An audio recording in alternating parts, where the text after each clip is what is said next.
broader question here becomes, is it allowable? Is it licit? And what has the church said about this? So, I mean, if you'll let me, maybe I'll say a little bit about, I mean, because it's an interesting question. Yeah. So I wrote a paper with Dr. John Haas, our former president, as you and I were talking. I referred to as a legend. A legend, truly a legend in bioethics, an incredible thinker. And he, the first part of the paper he wrote, and he made the point, look, if you read at least 2 major church documents on this, it's really pretty hard to come away from those documents and say, oh, embryo adoption is fine. And those 2 documents, one of them is Donum Vitae, on the gift of life. And the second one is called Dignitas Personae. Yeah, I had notes on that one. Yeah, that one is, the well-known one. Yeah. And so both of those documents, I mean, the first one, it talks about embryos being exposed to an absurd fate, which offers no resolution or something. The language is something like that, offers no resolution. And now people say, well, it wasn't written specifically to address the question of embryo adoption. But, Benedict was behind this. Ratzinger in those days when he was running the CDF, he was major author of this. And I think he wrote it, and it should be taken at face value. He had thought this through. It wasn't like he hadn't considered the option that embryos could be transferred to others, in a form of surrogacy. No, and he's saying, look, this is an absurd fate that we have condemned these embryos to. There's nothing that can be done. Now, so that was the first, the oldest document that I think puts the kibosh on the idea that we can do embryo adoption. The second one, Dignitas Personae, I think it's section 19, basically says outright in the first part, you may not do embryo adoption as a remedy for infertility. Period. Full stop. Oh, we can't do it as a remedy for infertility. How interesting. We can't ever do it. All right, so the church has said something here. Now, the problem is that in the next line after that, it goes on and it says, well, but there is this proposal that, maybe to rescue embryos and so on, we could, facilitate and so on. And I said, but this raises difficulties not dissimilar to the previous. And so some people say, well, not dissimilar. I forget the exact language, but they read it as, oh, there's a tiny, tiny, tiny, tiny little loophole here that's going to allow us to, drive the Mack truck through and start this as if it were allowable. And I'm convinced, and Dr. Haas is convinced, and we wrote this paper together, that no, just read the church documents, kind of as they are, prima facie. It's pretty obvious and apparent here that this is not a proposal. And then there are all the other complications that we already alluded to. So it's not the mind of the church. Like, I'm convinced the documents say that, but why? Like, yes. What's their rationale? So we got 2 documents that are not encyclicals, right? Right. They're from the CDF. CDF. Yeah, the old CDF. I almost said CDC. Yeah, it's DDF now. Oh, it is? Yeah, okay, dicastery for the doctrine instead of the congregation. But. So we got 2 documents that we could easily, by analogy, apply to this embryonic adoption, right? I mean, so... Well, not by analogy. The second one actually deals with it, but it outlaws it for... Infertility purposes, but you got to take an extra step because the next provision says similar problems for any situation. Appears to, sort of broaden outside of infertility contexts. Right. And but this does, and so you want to know rationale? Yeah, well, rationale is the documents refer.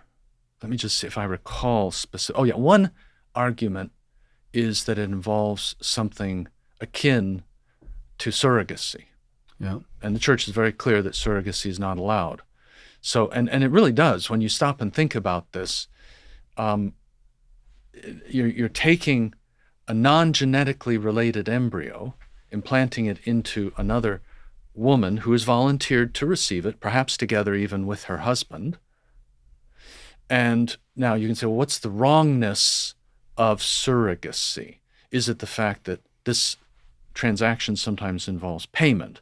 So for the woman to carry the embryo, you pay her. And that's what happens. We have all kinds of communities in India where the women are paid to carry embryos that are FedExed to them from the US or Israel or, other first world countries. Gosh. So they're all turned into just sort of gestational, carriers. Right. But that's not the surrogacy in and of itself. Well, but that's the question. So what constitutes the essence of surrogacy here? And this I think is still somewhat of a debated topic, because you could say, is it the fact that the surrogacy means that because the embryo is genetically not the mom's, that anytime you do something like that, that's what we mean by surrogacy, any type of implantation? So what if you had a woman who is implanting one of her own embryos? Is that not a case of surrogacy? And most people would say, well, it doesn't seem like it is.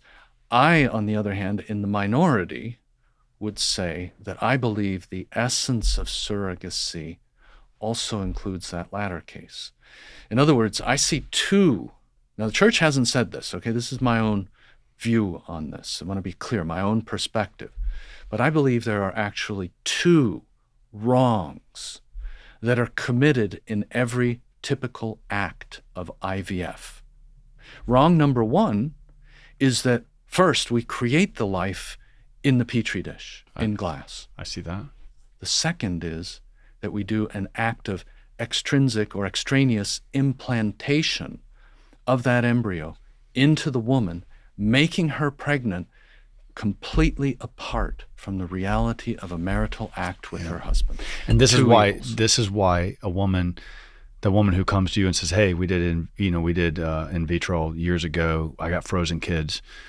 This is why she can't implant them in herself, even if she was still young. Well, that's my opinion. But some people disagree with you. Yeah, many people disagree with me. That she could implant her own kids into her. Yes, many people would say, "Oh, she can definitely do that." But you're impregnating her but your point is she's impregnating herself without her husband. Correct.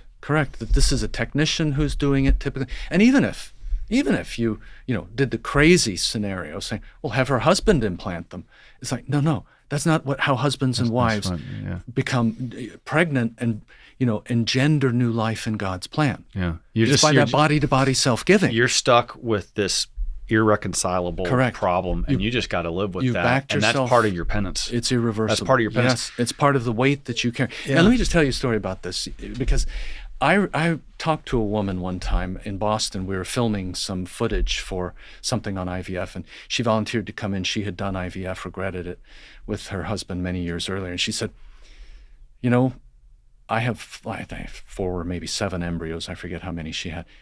But every year, on the anniversary of the date that we went to the clinic and they made those embryos, I pick up the phone and I call the clinic and I say, "My name is such and so. Do you have my embryos? Will you go and check that my embryos are okay?" And she said, "This is such a difficult thing. I live with this in an ongoing way." And she, you know what she said, which really surprised me? She said, "In one sense, this is even worse than an abortion.